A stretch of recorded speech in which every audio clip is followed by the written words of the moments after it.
All right, guys, so we're going to talk about interpreting position time graphs. So position time graphs can display typical motions that are easy to identify. So we want to be able to identify those motions easily and be able to glance at a position time graph and tell what's going on in that position time graph. So the first thing we're going to graph is we're going to talk about what happens in the positive direction and the negative direction. So for the benefit of today, I am going to say that my positive direction is east and my negative direction is west. You don't always have to choose east and west. You can choose whatever you would like to choose when you set up the problems. This is just what I'm using today for an example. So remember, these positive and negatives being east and west aren't fixed. They can change. So the first thing I want to graph is if somebody is standing completely still. So you don't want to see my wires.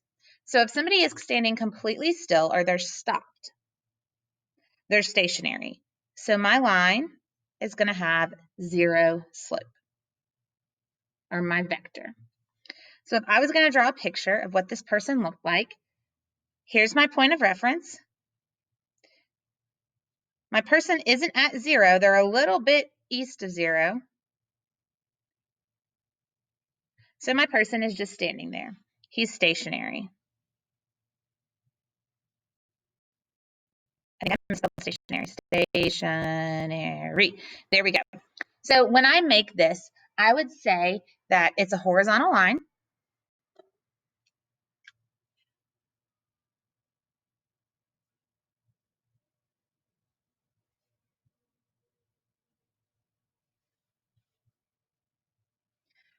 I would also say that my slope is 0. All right, so what happens if I was in a negative direction west?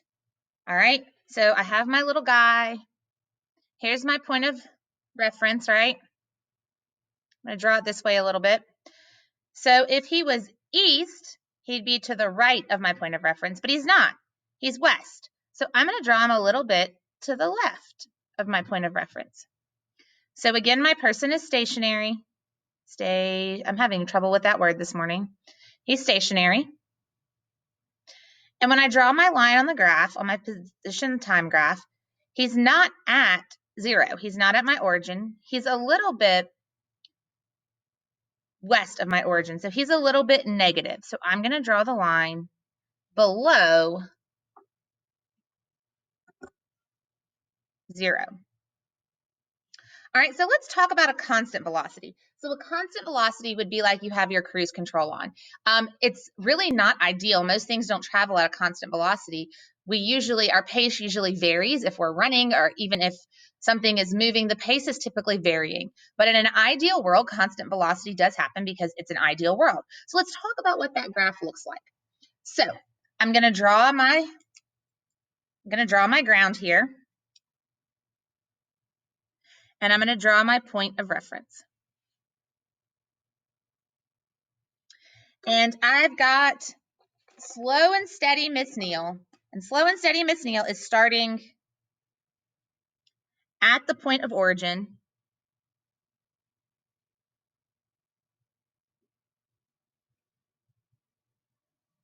And she is running east. And she's running at a steady pace. So when I draw her position time graph, I'm going to start at the origin and travel east at a fixed slope.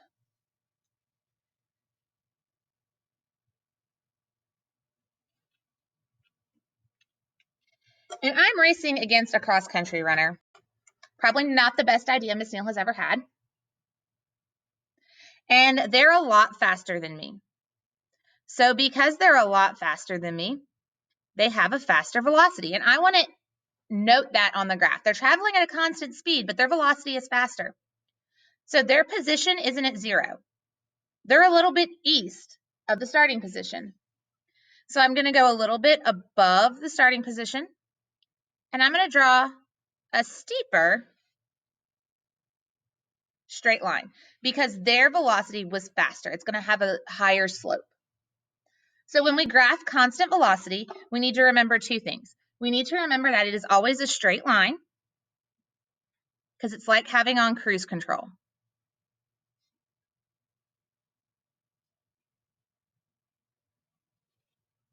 We also need to know that the slope is always non-zero. So it's a non-zero slope because it's moving. All right, so what happens if I'm running the other way?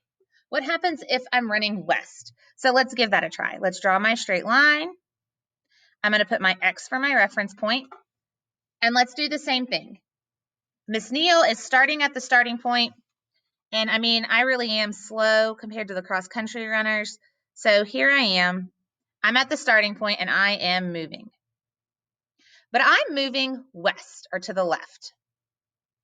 So I'm going to draw my line. Slow and steady wins the race, right? I'm like the turtle, the tortoise and the hare. I'm going to draw as straight as I can line heading in the negative direction with a negative slope because I'm traveling west. And again, that cross-country runner is super fast. They're a whole lot faster than me. So on a position time graph, they're going to have a steeper slope. But they're not at the origin. They're to the west of the origin.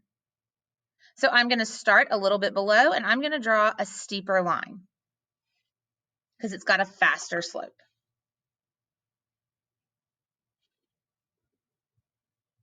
All right, so let's talk about what happens when we're speeding up. When we're speeding up, our graphs are going to create a curve. They're not going to be completely straight. If they're straight, we're looking at a constant velocity. But let's face it, no one runs the constant velocity. Everyone is speeding up or slowing down or changing speeds as they go.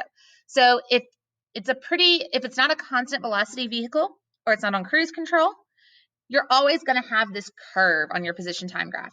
So here's our little cross-country race.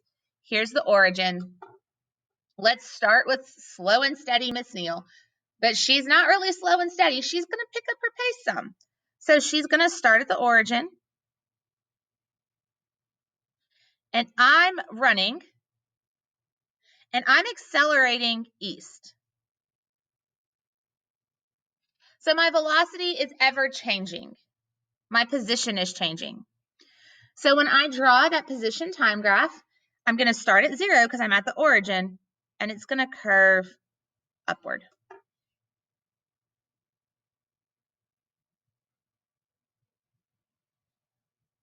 And again, I'm racing that cross-country runner. And they're ahead of me.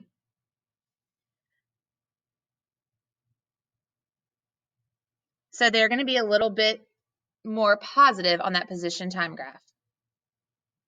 And remember, all of this is figurative. We're just looking at the shapes of the graph right here. All right, so what happens when you're accelerating in the other direction? All right, so now Miss Neal realized she was going the wrong way. So I'm going to run back to the west.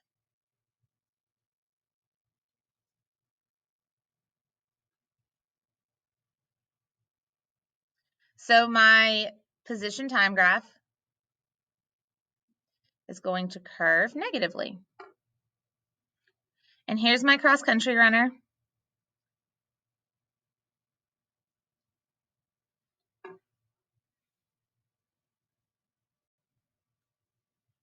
And there's their rate of acceleration.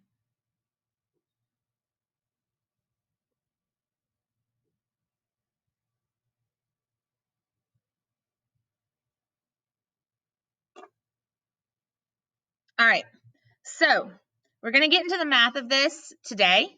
However, when we do a position time graph of speeding up, it's a curve with an increasing slope.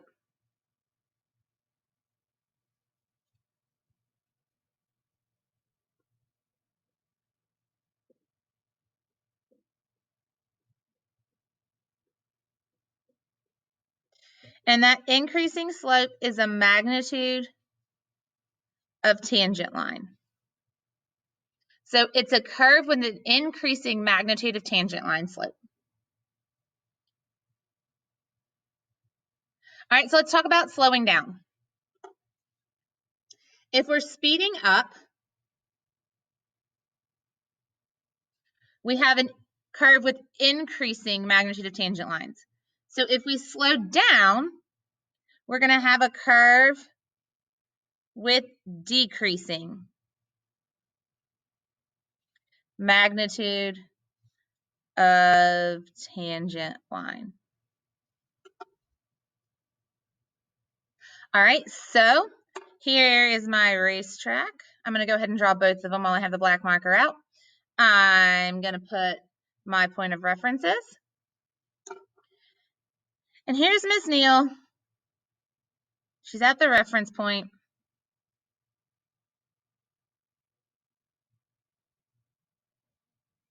And she's getting hot and sweaty. Because she's getting hot and sweaty, she's getting slower and slower and slower. So I started at the point of origin, and I got slower and slower until I reached a constant velocity.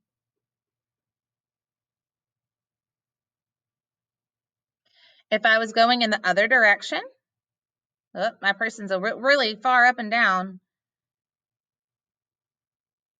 Man, those little beads of sweat are like trickling off of me. It is super hot. I am slowing down. So if I'm slowing down heading west, our curve's going to look a little something like that. And that is all for interpreting graphs. So that is all I had for you for interpreting graphs. Let's see if I can get a picture of the whole page for you.